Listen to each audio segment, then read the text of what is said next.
the worst year in history was undoubtedly 536 AD. 536 AD was the year the sun turned black and misery engulfed the planet. That year, a fog plunged all of Europe into a lightless realm of death and famine, but also parts of Asia and the Middle East. This dark fog lasted almost 2 years. Byzantine historian Procopius wrote that the sun gave forth its light without brightness for the whole year. It started the coldest decade of the past 2,300 years. Snow fell in places it had no business snowing. An ancient Irish chronicle recorded there was a failure of bread between 536 and 539 AD. Then, in 541 AD, the bubonic plague broke out in Egypt and spread through the Eastern Roman Empire, and as a result, almost half the population of Constantinople was killed. At a recent workshop in Harvard, the team of researchers announced a volcanic eruption in Iceland was to blame for the plague of darkness.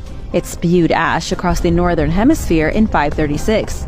Then there were 2 more eruptions, one in 540 and another in 547. This resulted in a century of famine, pestilence, economic stagnation, and widespread violence. The Boxton Man murder mystery. 700 years ago, a medieval man was hit 3 times on the head.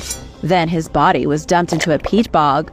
To make sure he didn't reanimate as a zombie and seek revenge, his killers jammed 3 wooden poles through his body. This man is known today as the Boxton Man, found in the peat bog in Sweden in the early part of the 1900s. He was in incredibly good condition when archaeologists found him. His clothes were very impressive, and they seem to show that he must have been somebody important in the community. And these days, he's one of the oldest cold cases in Sweden. He was between 30 and 35 when he died. The strongest hypothesis right now is that the Boxton Man was a tax collector. He may have been cruising around the Swedish countryside on behalf of a king, collecting money from the townsfolk. Scientists used modern technology to fully reconstruct his face. You can see exactly what the supposed tax collector looked like before he met his untimely end. The medieval time slip. In 1957, 3 young men were participating in a map-reading exercise, and it didn't come out until years later that the 3 naval cadets may have accidentally walked backwards through time. William Lang, Ray Baker, and Michael Crowley steadily crossed the picturesque British countryside. They were looking for the designated waypoint, but as they walked, they heard church bells ringing in the distance. When they reached the top of a hill,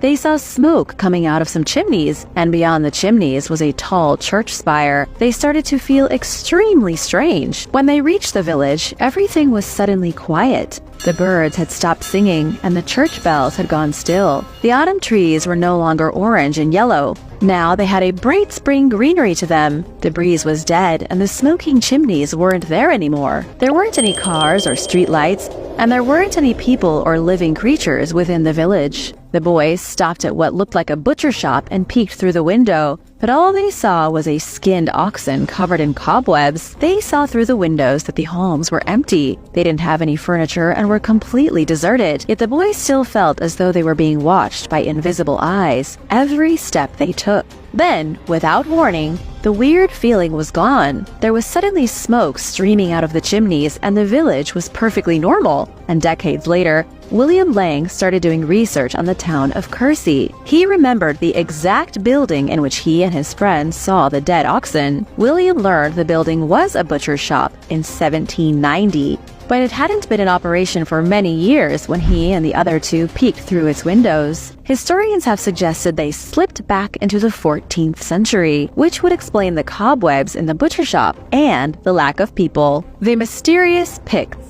The Picts, also called the Painted People of Scotland, were one of the few groups in the world who resisted Roman occupation. They set up a barrier to keep the Romans and other invaders out, which lasted until 900 AD. They were so unique that they used their own strange system of writing called Ogham, which has proved very difficult to translate. They may have been the original inhabitants of Britain. A team of researchers from across the globe recently extracted genetic information from skeletons excavated from a Pictish cemetery. Researcher Linus Girdland Flink from Scotland's University of Aberdeen said the bodies came from early medieval graves between 450 AD and 650 AD. After extracting an almost complete genome, scientists were able to trace the genetic history of the Picts back to the Iron Age. Their DNA is unique to people from Britain, meaning they'd been on the island for a long time before the Romans ever showed up. Modern-day people living in Scotland, Wales, and Northern Ireland have remnants of Pictish blood.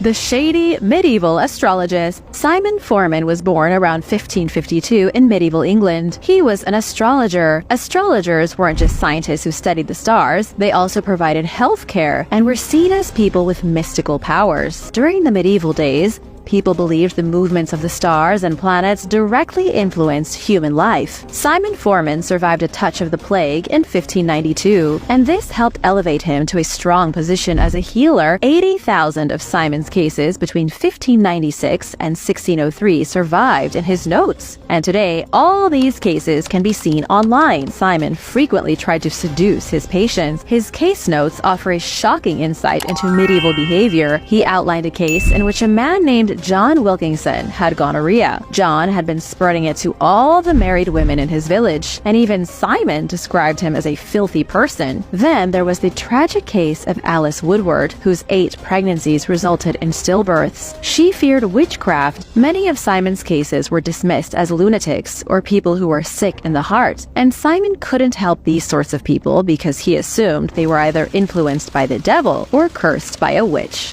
Mabel the Monster. In the 11th century, William I Talvas of Normandy was legendary for his cruelty. He killed his wife on her way to church because they had a disagreement. He occasionally blinded his enemies for fun, or tortured those who opposed him. He was so horrendous that William's son, once he grew old enough, banished his father from Normandy. And banished alongside William was his daughter, Mabel de Bellême. She was born in 1026 AD in Alencon, and she took after her father. She was intelligent, and she looked just like him. She even shared his cruelty. Because they were from a wealthy family, William and Mabel took to their exile with a significant amount of cash. But if Mabel wanted to inherit the family riches, she'd need to get rid of her brother. So in 1054 AD, Mabel married Roger de Montgomery, and together they had 11 children. Roger was friends with the Duke of Normandy, ensuring that Mabel would one day get her inheritance. Her husband loved and protected the church, but Mabel hated how rich they were. So in 1064 AD, she deliberately visited an abbey with a huge group of soldiers so that the monks would have to feed them, and this effectively starved the generous monks because they didn't have enough food for themselves. Throughout her life, Mabel was genuinely terrible to everyone. She played a game in which she caused nobles to lose their lands and fortunes. In 1079 AD, while getting out of the bath, Mabel was murdered by a group of men who had snuck into her castle. It's believed that Hugh Brunel was behind the assassination. Hugh had been forced off his ancestral lines by Mabel 2 years earlier for no other reason than she wanted the lands for herself. The legend of Prester John. In the 12th century, a peculiar story began circulating through medieval Europe. A man named Prester John was supposedly ruling over a Christian kingdom crowded on all sides by pagans and Muslims in the Orient. It was said that Prester John was a descendant of one of the 3 magi who visited Jesus Christ upon his birth. His empire was full of riches and curious creatures, and it was located somewhere in India. The kingdom was a myth for 500 years.